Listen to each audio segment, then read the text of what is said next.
Okay, let's go ahead and we're going to get started. Welcome, welcome. Coach Kevin here. And first thing I'd like to do is go ahead and share my screen with you. And let's see here, share some things that will be helpful to everybody, important for everyone to know. First thing I'd like to do is share with those of you who are here for our very first time. Since you don't know about this, I wanted to let you know that we do have a Facebook group.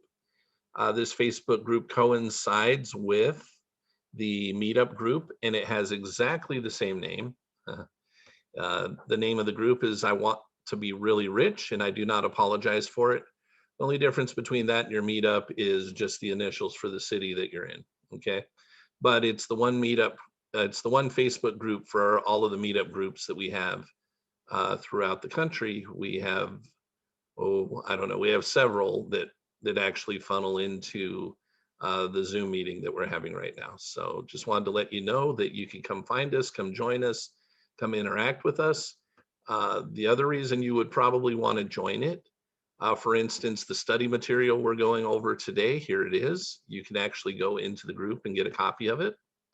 The other thing, if we have any special announcements going on, and then what we have, as you can see here, are the recordings. In addition to whatever it is that we're working on, there's the recordings that go along with each day. So the 45 minutes or so that we're together, if you miss a day, you can go back and find it. Or if you really like something that happens in a day that you're on with us, you can go back and find it usually the next day and go over it again if you like to. So just wanted to make you aware again that we have this Facebook group here for you. Okay. Next thing I'd like to go ahead and do is share with you the material that we're going to be starting with today. We've actually gone through multiple things. We've gone through a book called The Science of Getting Rich. That was kind of our start.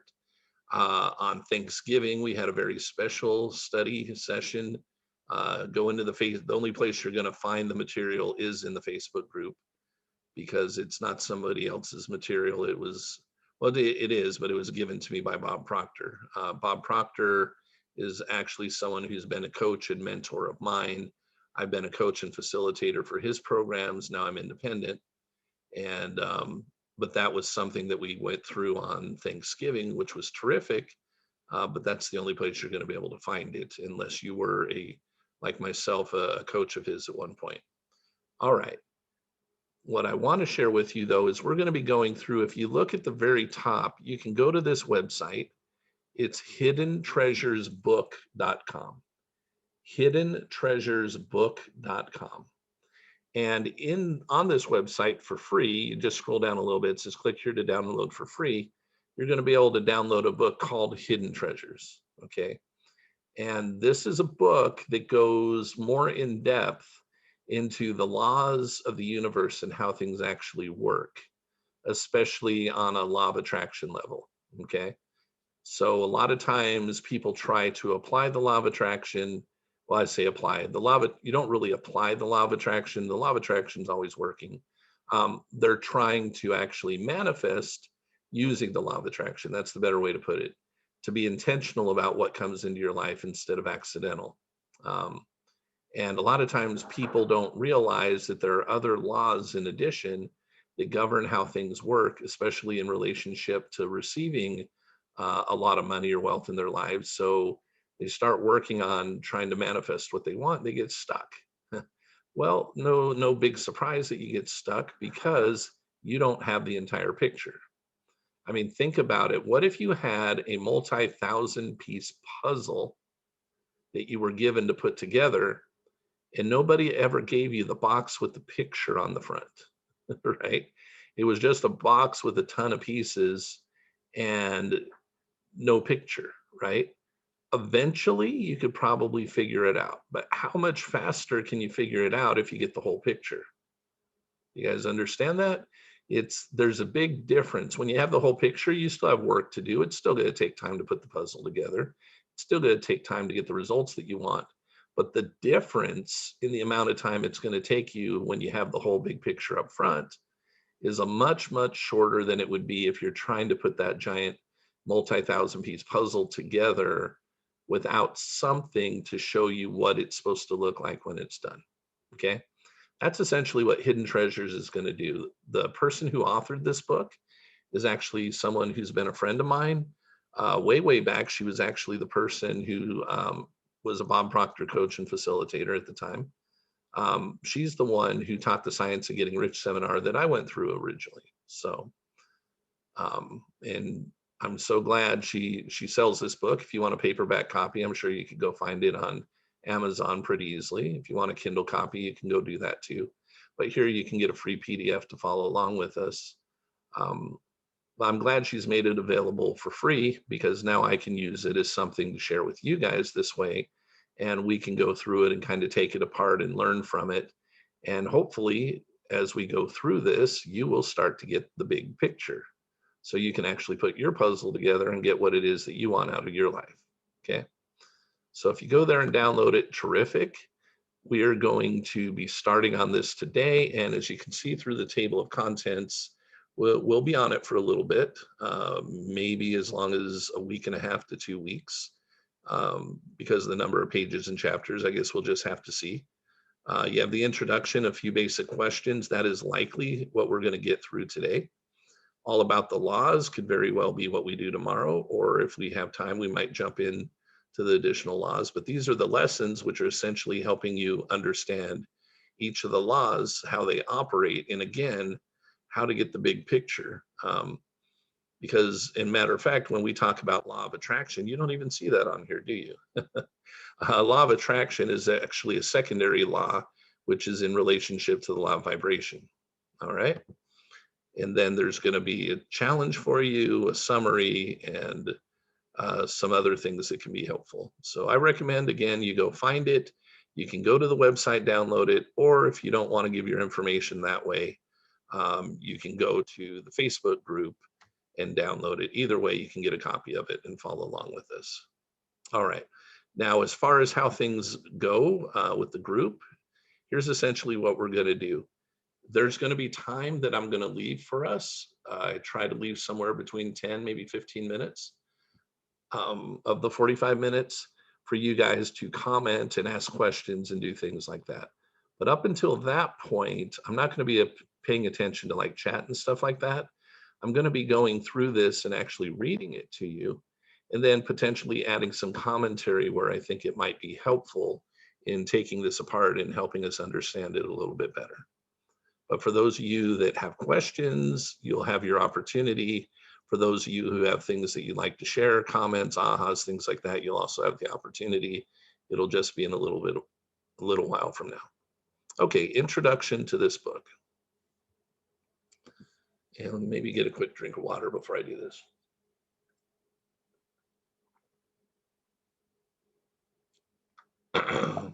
Okay. Information you should know if you want the rest of the book to make sense. Glad that Leslie decided to do it this way.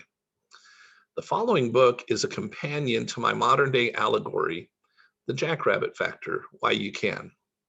While the Jackrabbit story is a fictional introduction to the laws of thought, Hidden Treasures intends to answer, in nonfiction format, the question, why does it work? Each book effectively stands alone, although they complement each other. Together, they help the reader internalize the laws of thought related to prosperity. While the Jackrabbit Factor was designed to be useful to any person who believes in a higher power, I get personal in Hidden Treasures by touching on some of my personal religious beliefs regarding faith, which have helped me overcome certain challenges along the way. I write to those with an uninhibited hunger for understanding. Of course, I expect anyone to scrutinize a philosophy and measure it against what feels right to him or her. The references I've selected teach principles, which I believe will be in harmony with the beliefs of any God-fearing, aka spiritually minded person, no matter what their religious background may be. I've written this book with profound gratitude to God for allowing me to suffer years of financial lack and endure the negative effects of depression.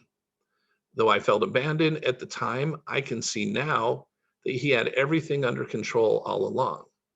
It caused me to seek and eventually find some powerful answers to some of life's most perplexing questions.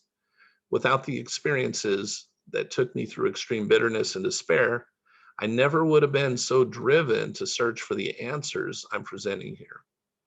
My bitterness has been replaced with gratitude, my despair with hope, my depression with joy, and my stress with peace.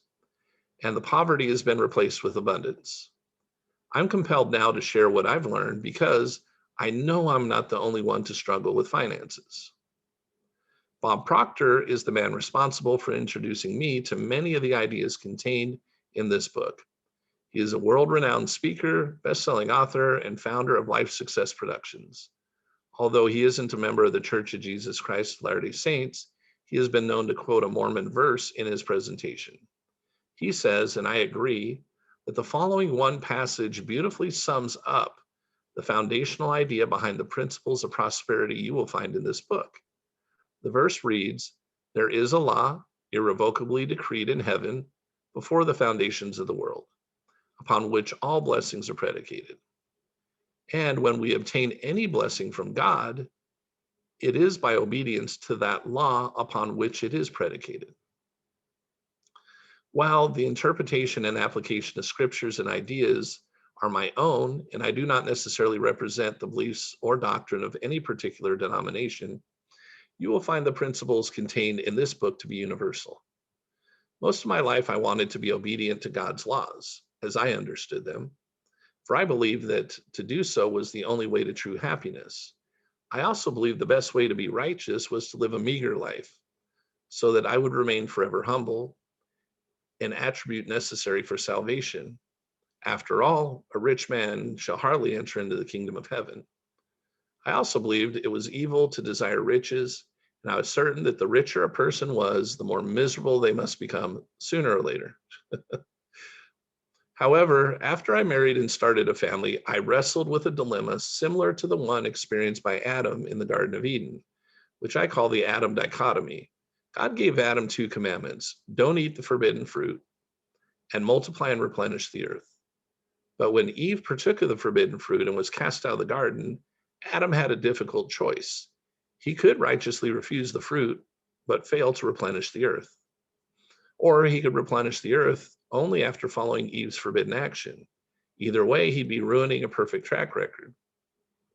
While I felt guilty for coveting the riches of the world, like desiring forbidden fruit, I wanted them simply to help me keep two other commandments: thou shalt not steal, and thou shalt not bear false witness. The way I saw it, if I didn't pay my bills in full and on time, I was not only robbing the other party of their just dues, but I'd made a promise in a contract that I was not keeping. My integrity, or in other words, my honesty, was on the line. Furthermore, I now view the Old Testament commandment to multiply and replenish the earth in more than one way.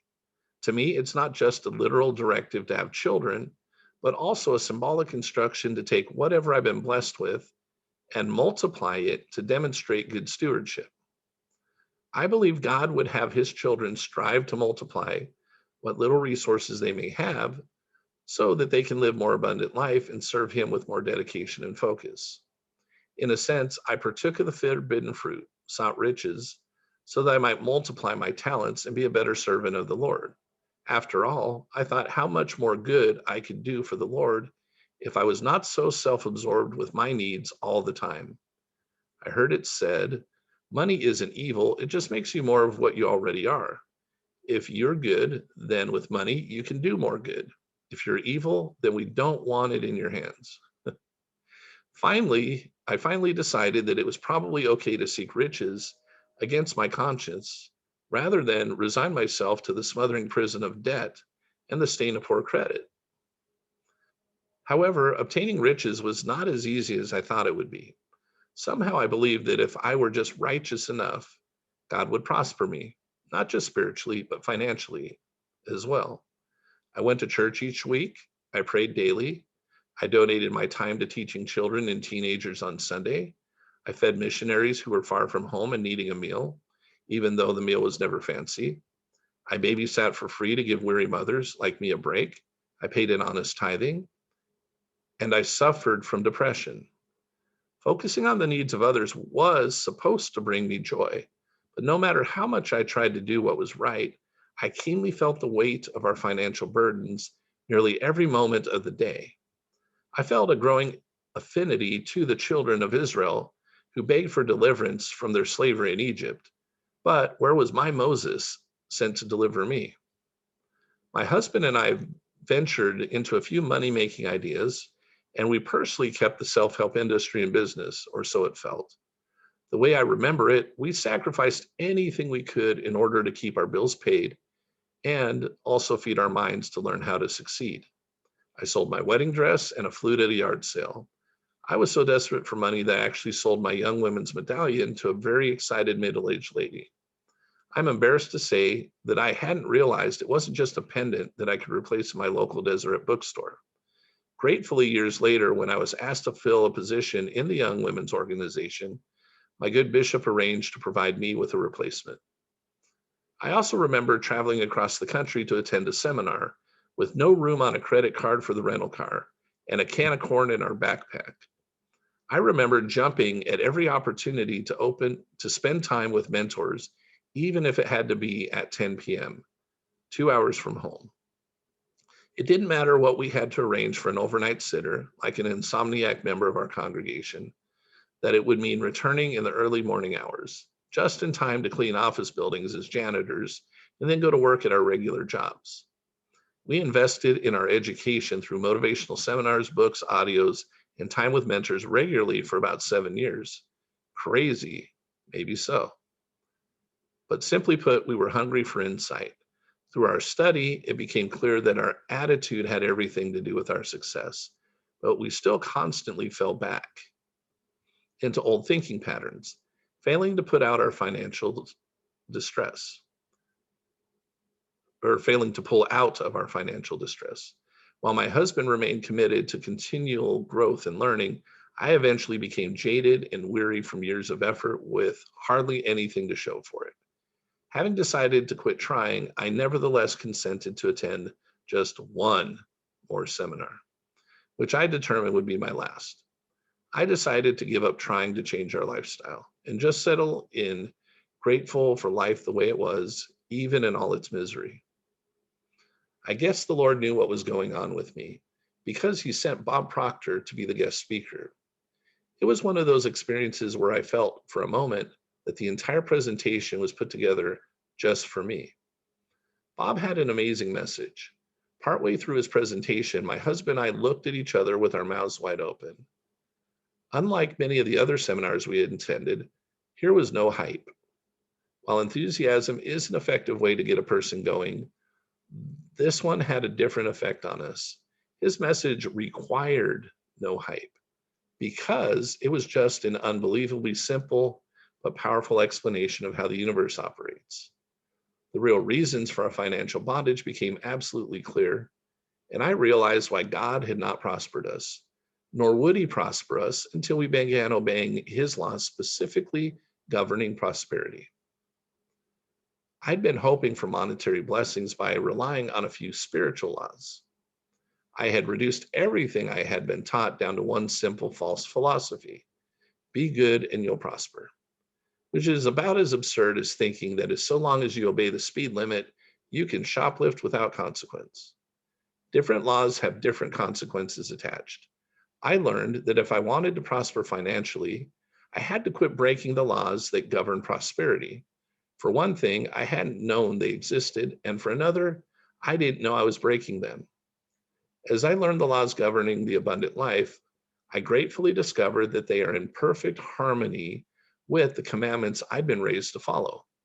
I didn't have to face another Adam dichotomy because I would not be required to break any commandments to live by these new to me laws of prosperity. In fact, as I followed them, my ability to live more completely, or yeah, my ability increased to live more completely the precepts of my faith. It was interesting to me that at a seminar, we were surrounded by people of other religions who were just as captivated and strengthened in their own faith as we were. It was enlightening and unifying. As you could guess, the first seminar with Bob Proctor wasn't my last seminar after all. We returned about 6 months later to hear him expound for 3 more days. And as we consciously began to live in harmony with the laws of prosperity, so they did it with intention, everybody, our monthly income tripled within 3 or 4 months, more months. By the end of the 4th month, we had also moved into a larger, more beautiful home in a safer neighborhood, turning our previous home into a rental, even though we had previously been going in the hole several $100s a month. The change had been attained so easily, and the difference was so dramatic that I could hardly sit still. Filled with profound gratitude to God for our newfound knowledge, I had to share what I knew. So when Life Success Productions sent out a call for program facilitators, I jumped at the opportunity. The training cost us a small fortune, but by this time we had accumulated just that much in savings. For once, we're able to invest in ourselves on a cash basis. The training was mind-blowing, and living by the principles began to come more naturally with practice. As a result, I've been able to develop a quiet confidence that the Lord will always provide for my needs. I found my wings and developed a unique way of bringing this information to my niche audience outside of my association with Life Success Productions. Bottom line, I had always been taught over and over to fear not and trust God, but until I had a working knowledge of his laws connected with the blessing of prosperity, I didn't know how to have that kind of faith.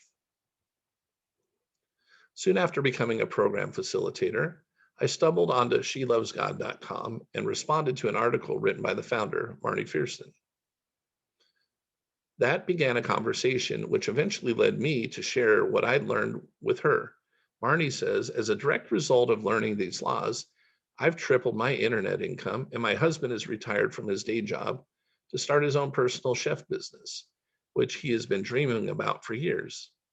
To say the information is life-changing would be an understatement.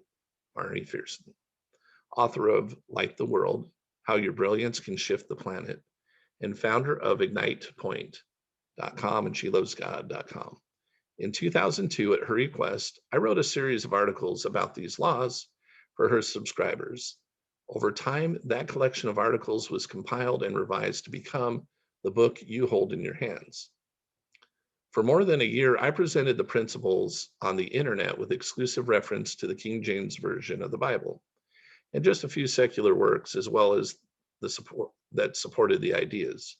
I saw an opportunity to take what I'd learned from Bob Proctor and bring it specifically to the Christian audience. Since his ideas were completely in harmony with my religious beliefs, it was an easy thing to put them in a spiritual context. Since then, I found other references from Mormon literature, which offer additional witness for the prospective legitimacy of these principles. My first idea for the book was to gather all supporting literature from all major religions of the world for a landmark project that could improve the lives of all God-fearing people across the globe. The wider the market, the better, I was told. But in a way, that's what Bob was already doing. Besides, I realized there was so much written about it, it would have been insane to try to pull off my original idea. The world is filled with this wisdom taught from so many angles. It is a wonder how I'd been blind to it before. The principles governing prosperity may be some of the most fundamental doctrines to be shared by all major religious sects. After all, truth is truth, and truth seekers will cling to the truth no matter where they find it. As a member of the Church of Jesus Christ of Latter-day Saints, Mormon, I saw a pressing need among my friends and family to take these ideas and bring them together from my point of view. I was simply a mother of young children who wanted to stay home and raise her family, and who successfully applied the laws of thought to achieve a few of her objectives. You do not have to embrace my religion to see the principles of prosperity work for you. Simply put, God's power permeates the universe, and as we live in harmony with the laws connected to prosperity, we are blessed with the miracles of the abundant life. In fact, many people of all religions live in harmony with these laws unknowingly, and thus prosper, not even understanding the real reason why. Anyway, the following information seems true to me, and it has borne good fruit in my life, and I'm pleased to share a few of the good seeds with you now. So bring your faith, great or small, and let me see if I can help increase it. After you read this book, ask God in your own way whether or not the ideas presented meet his approval for your life. If you feel peace and joy, then you can know it is good. If you feel confusion and uncertainty, then trust whatever alternative guidance he provides. That process works for me and has yet to steer me wrong. Reason it out, draw your own conclusion, and then ask if your conclusion is accurate. But behold, I say unto you that you must study it out in your mind. Then you must ask me if it be right. And if it is right, I will cause that your bosom shall burn within you. Therefore you shall feel that it is right. But if it be not right, you shall have no such feeling, but you shall have a stupor of thought that shall cause you to forget the thing which is wrong. I just hope that you'll find within these pages a wider panoramic view of how the universe seems to operate, a perspective that leaves you feeling enlightened, empowered, and more faithful than ever. This is what it's done for me. So, with mutual respect for our beliefs, whatever they may be, let's proceed. I'm eager to share the things I've discovered. Okay. If I jump into the questions, I don't know if we'll have time to have any discussion. Let me see here.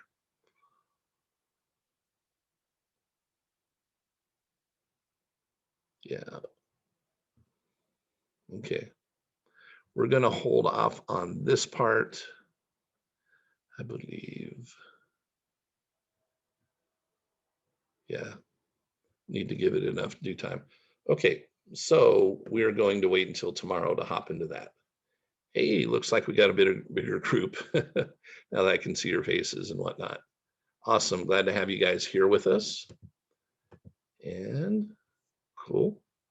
Okay, so at this point, I know she didn't go into any real depth of how the laws function. That's what the whole book is about. Okay. So obviously, you probably did not gain anything in sense of new knowledge or ahas.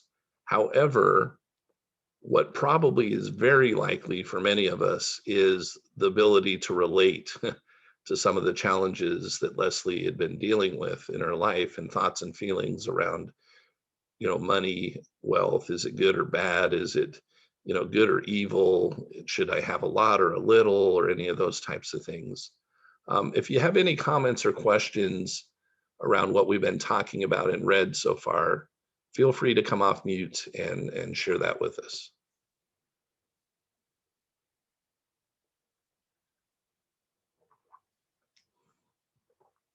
Where can we download the book? Okay.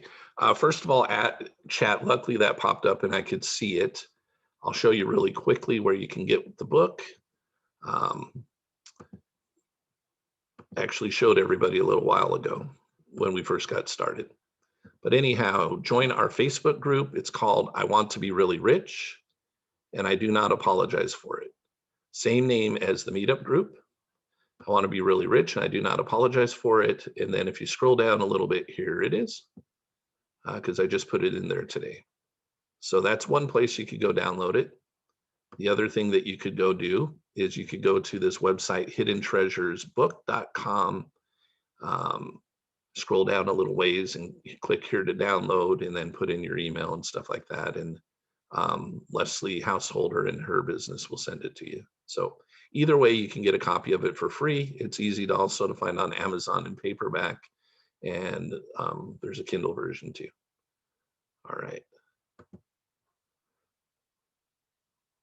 Any comments or questions? Please share. Obviously, there's got to be some kind of connection here, because I know that Leslie and I have known each other for a long time. I met her and went through the original Science of Getting Rich seminar that I went through back in 2000 and early 2006, February of 2006. So it's been many years ago, and then we became close and friends, and I read these books and whatnot. But what I could relate to a lot with her was just the same frustrations, my beliefs about money at the time. Is it good or bad, right or wrong? How much should I have? What should I be doing with my life? What should I focus on it? Should I ignore it? Same type of things with credit, and difficulty paying for things and whatnot. Can anybody relate at all to what Leslie's been talking about?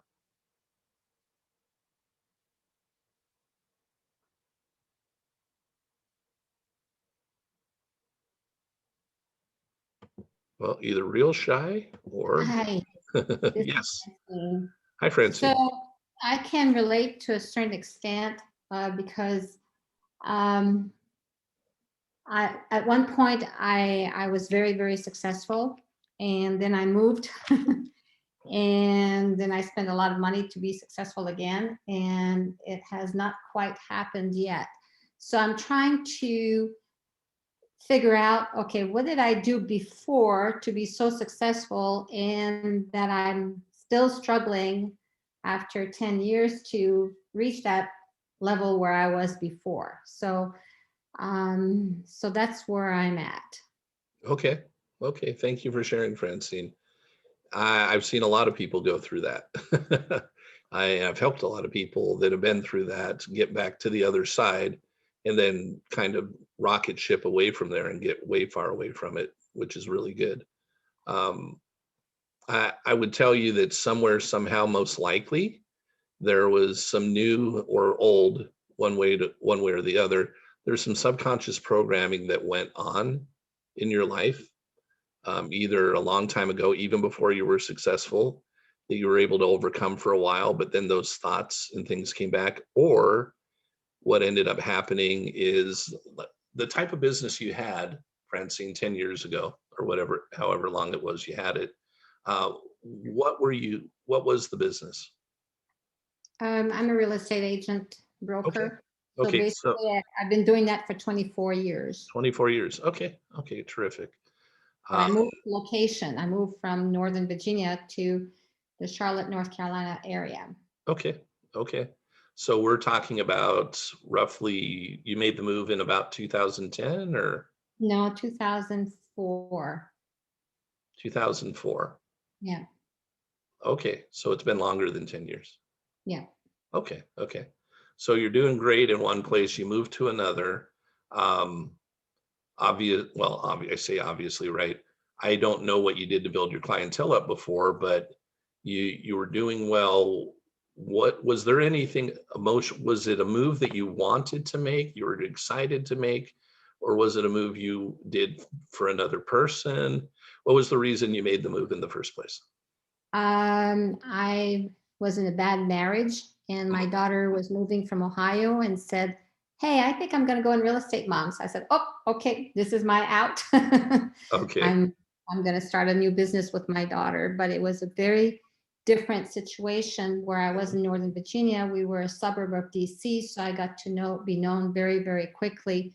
That's not where I came from. I moved from Vermont Uh-huh. to Northern Virginia, so it was a brand new area for me, which was the same thing in Charlotte. However, Charlotte's a city and the other one, so it's harder to get known faster. So I had to invest a lot of money to be known, Okay. but I'm still, not where I need to be. When you left, obviously, you said you had your out, right? Because the divorce, and then your daughter had moved or Yeah, was living there and invited you to come out that way. yeah. You let had you not had a divorce, meaning the relationships had been good and everything and whatnot, would you have stayed where you were, or would you have wanted to move anyway? I would have wanted to start a business with my daughter. It was my dream my whole time being in real estate, that I would be in business with one of my children. Awesome. And would you though have done it where you were, or would you have done it where you ended up going to? Where I ended up going to. Okay. So there is an emotional, that there's a programming thing that I believe happened to you somewhere around your surroundings and your environment and the people that you knew where you were successful, that somehow on a subconscious level didn't transfer over necessarily. Your skills all transfer over. It's not like you lose your skills, right? Your understanding of how real estate works transferred over, but going into that other environment in the way that it was kind of forced to happen, it didn't happen on terms. You did it, but it wasn't like the way you would have planned it out. It was kind of like, okay, I've always wanted to do this, but it would have been nice to have a jumping point from a happy place instead of from trying to get away from something. Yes. Yeah. So once once you understand and can reprogram your subconscious mind to tap back into the Francine that was, pretty successful. Not only will you be successful, but you will be more successful than you were to begin with.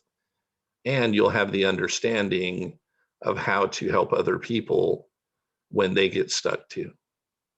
So stick with us each day for these laws. They're going to be helpful.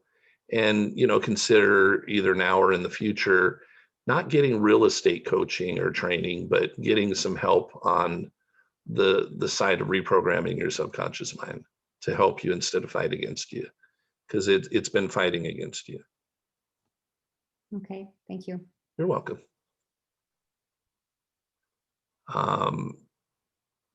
Anybody else? Any comments or questions? We've got a few more minutes together.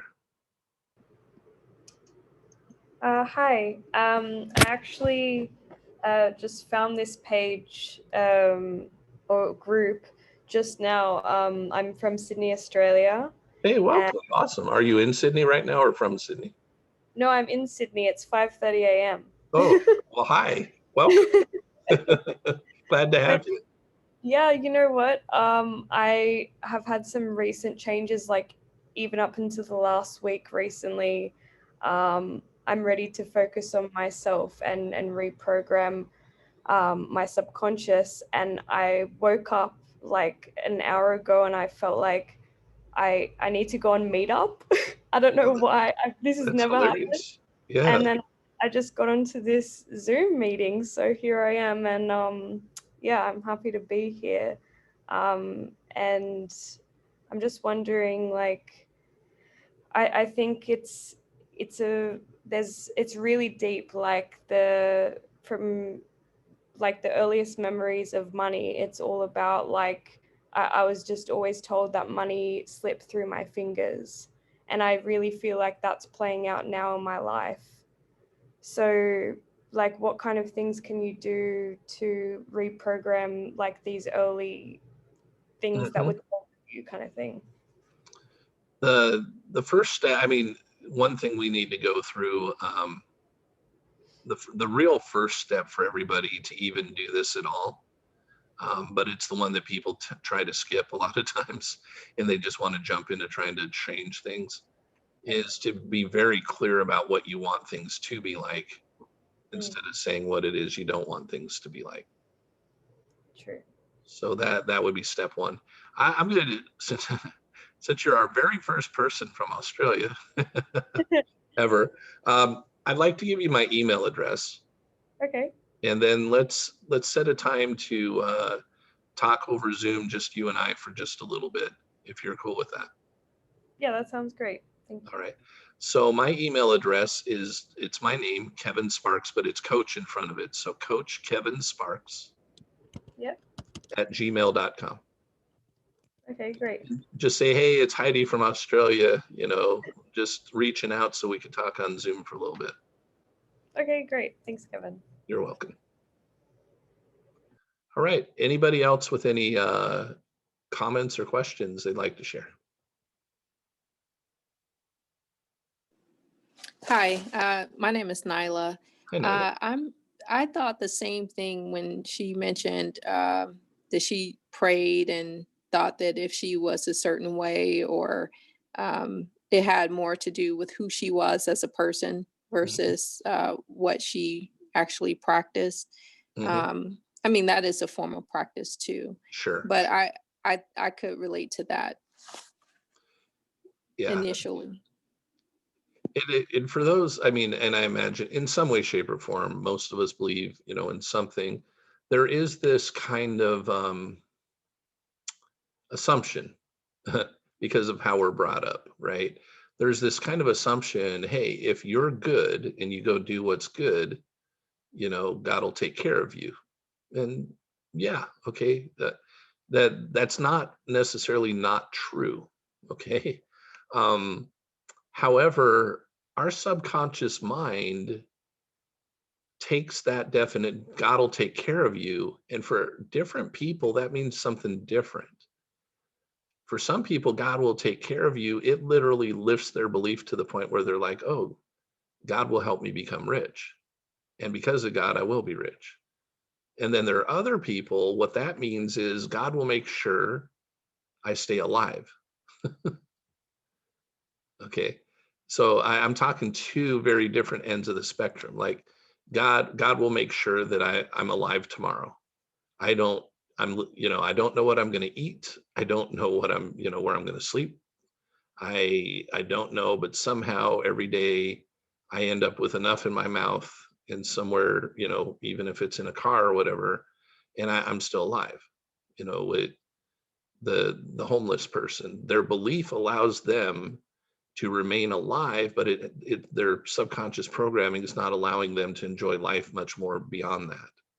And then there are people that take that God will take care of me feeling, and because you'll hear both sides sometimes, they'll praise God and thank God for what they've got, which is definitely a better attitude to have than to, complain about things. But just being a good person doesn't mean that your life is going to turn out as you want if you're disobedient to the laws that making a lot of money and building wealth require you to live. And if your subconscious programming is such that I can tell you right now what your subconscious programming is. it actually tells on all of us. Your subconscious programming tells on you. It tells on me too. It tells on all of us. Whatever your results are currently, probably 97% of those, 98% of those results are autopilot subconscious. Therefore, whatever results you have, if you like them, then your subconscious mind has been programmed in such a way that you're receiving what you want. If you don't like your results, your subconscious mind has been programmed to make sure that you don't get what you want and that you actually receive the opposite of what you want. And it's a vibration that will go out there from your subconscious that will determine what you have. All these laws that Leslie's going to go through, and we're going to go through over the next week to 2 weeks, however long it takes us through this, those are going to help you become aware of what's really going on and how stuff works. And then there has to be change made. For me, I had to go through a change of trying to figure out the how-tos of everything and get reprogrammed so that everything that I'd learned, going back to Francine, all the things that I had learned about being a business and entrepreneur that weren't working for me, once my subconscious mind got changed, they all started to work for me. And my income jumped from $5,000 to $6,000 a month. And over a period of 3 months, so the first part of the year, I was earning $5,000 to $6,000 a month, January, February, March. From April, I went through the Science of Getting Rich seminar training, and I jumped into these laws and became a student of them and put in 1 to 3 hours a day into improving myself and understanding this. Well, the following 8 months, April through the end of the year, my income, I earned about $400,000. So my income ended up being an average of $50,000 a month. Did I become 10 times smarter and better at what I was doing? No, that's not what it was. It wasn't that I didn't know what I was doing. I became way more effective because my subconscious mind wasn't fighting against me all the time. It was actually helping me get what I want instead of fighting me on it. So that's what I'm hoping will happen for you guys too as we go along. I mean, right? I'm spending 45-ish minutes with you guys each day, approximately. And I'll do what I can in those 45 minutes. But you're going to have to do some things on your side of it too, to change and get it. And definitely downloading and getting the materials that we have available so that you study it on your own too would be a good idea. So we are just over time. I appreciate you all spending the time, and thanks Heidi for finding us somehow. But appreciate everybody coming on today and spending the time with us. And we are here Monday through Friday, 10 a.m. Pacific time. So wherever you are in the world, if you're in New York, you started at about 1 p.m. If you're in the middle of the country, you were somewhere in the middle. And then Heidi, you're pretty early. So thank you guys for joining us. And I look forward to having you each day as we do this. And please join the Facebook group so you can have access to the previous things that we've been doing. Thanks a lot, Kevin. Appreciate it, man. Yeah, you're welcome. You all have a wonderful day. You too. Thank you. Bye. You're very welcome.